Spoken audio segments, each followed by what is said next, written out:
आज की कहानी का शीर्षक है पीरियड में बहू।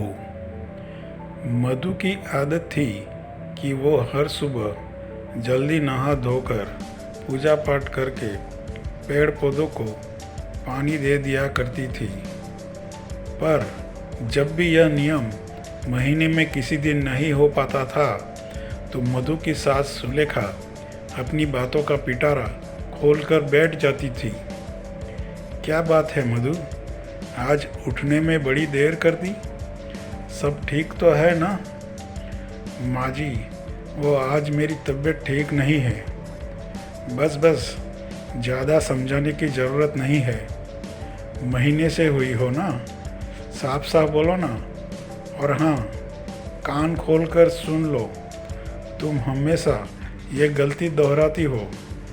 पीरियड्स के दौरान किचन में नहीं जाना और ना ही खाने की किसी भी चीज़ को हाथ लगाना, मंदिर में नहीं जाना और ना ही पूजा करना, तुलसी माता को भी हाथ नहीं लगाना, पीरियड्स के चौथे दिन ही बाल धोना और उसके बाद ही किचन में जाना, 3 दिन अलग कमरे में सोना और पीरियड ख़त्म होने के बाद ही बिस्तर की चादर धोना, अचार को भी हाथ न लगाना क्योंकि इससे अचार सड़ जाता है। पर माँ जी, आप अकेले रसोई कैसे संभालोगी? शीला भी गांव गई हुई है। घर की साफ सफाई, बर्तन, कपड़े, रसोई का खाना पीना कैसे बनाओगी? मैं कर लूँगी, पर तुम घर के सब कामों से दूर ही रहना। सुलेखा का स्वभाव ऐसा ही था। वो अभी भी पुराने विचारों में जीने वाली महिला थी, इसलिए वो पीरियड्स को घिनौने नज़रिए से देखते थे। 3 दिन मधु हद से ज़्यादा परेशान हो जाती है। कभी कभी तो इन दिनों में उसका खान पान इतना खराब हो जाता था कि वो बहुत कमज़ोरी महसूस करने लगती थी। इसका सबसे बड़ा कारण था उसकी सास का पीरियड्स को लेकर अंधविश्वास। क्या करूं, आज तो मेरी हालत बहुत ख़राब हो रही है। बार बार बाथरूम जाकर मैं तंग आ गई हूं। बहुत कमज़ोरी महसूस हो रही है। मन कर रहा है कि एक कप गरम गरम चाय मिल जाए तो पेट की सिकाई हो जाएगी। तभी सुलेखा आ जाती है। वो इतनी तेज गुस्से में चिल्लाती है कि भरी हुई चाय की प्याली मधु के हाथ से छूट जाती है। हे भगवान, मेरी रसोई अपवित्र कर दी। मैंने कहा था ना, महीने से हो रही हो, रसोई के भीतर नहीं जाना। माँ जी, वो मेरे पेट में बहुत दर्द हो रहा था। आज दूसरा दिन है तो तबीयत ज़्यादा ख़राब है। सोचा चाय से थोड़ी राहत मिलेगी। आप थी नहीं तो। मधु अपने पेट को पकड़े खड़ी थी। घबराहट में उसकी तबीयत बिगड़ गई और वह दौड़ती हुई कमरे में गई। अरे, कहाँ जा रही है? अब सारी रसोई को गंगा जल से धोना पड़ेगा। पता नहीं ये आजकल की बहुएं भी ना। अपने समय में महीने से होते थे हमें तो हमारी सास 3 दिन कमरे में बंद रखती थी। सब कुछ जो खाना पीना होता है वो दरवाजे से ही सरका देती थी। तभी मधु का पति राजेश आ जाता है।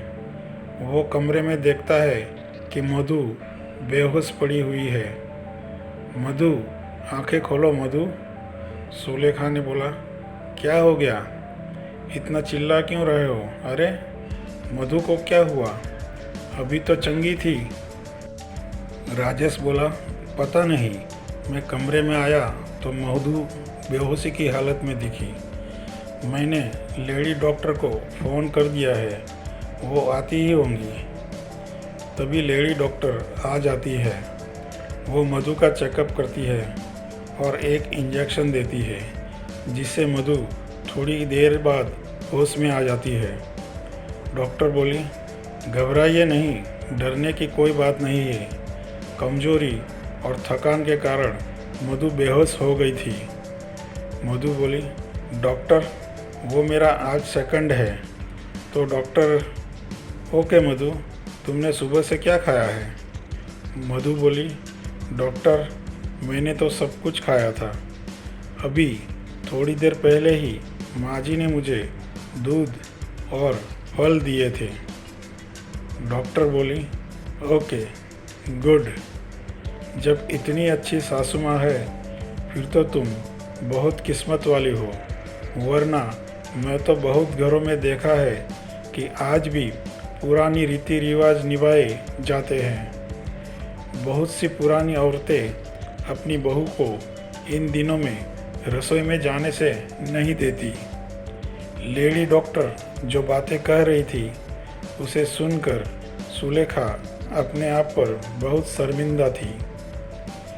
मधु ने उसके बारे में झूठ क्यों बोला था, जबकि मधु ने कोई दूध फल नहीं लिए थे।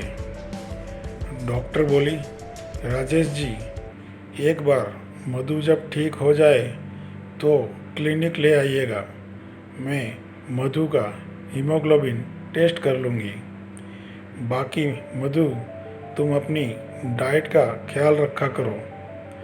हरी सब्जियाँ, ड्राई फ्रूट्स और बाकी सब तुम्हें खाना है। तुम्हारी सास भी बहुत अच्छी है। आप चिंता मत कीजिए डॉक्टर साहिबा, मैं अपनी बहू का पूरा ख्याल रखूँगी। डॉक्टर के जाने के बाद सुलेखा मधु के साथ बहुत प्यार से बर्ताव करती है। रात तक मधु की तबीयत में सुधार आ जाता है। मधु बहू, ये टिंडे का मसाला जैसा तुम बनाती हो वैसा मुझे बनाना नहीं आता, ज़रा रसोई में तो आना। मधु बोली, पर माँ जी मैं।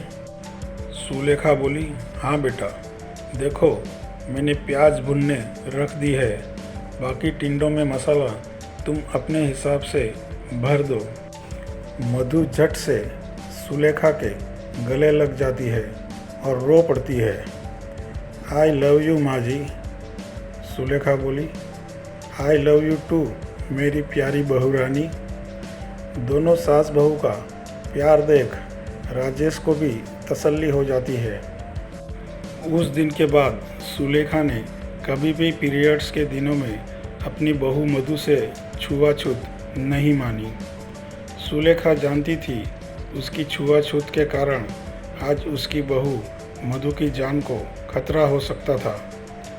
सुलेखा को अपनी भूल का एहसास हो चुका था। मधु भी अपनी सास की बदलती सोच देखकर बहुत खुश थी।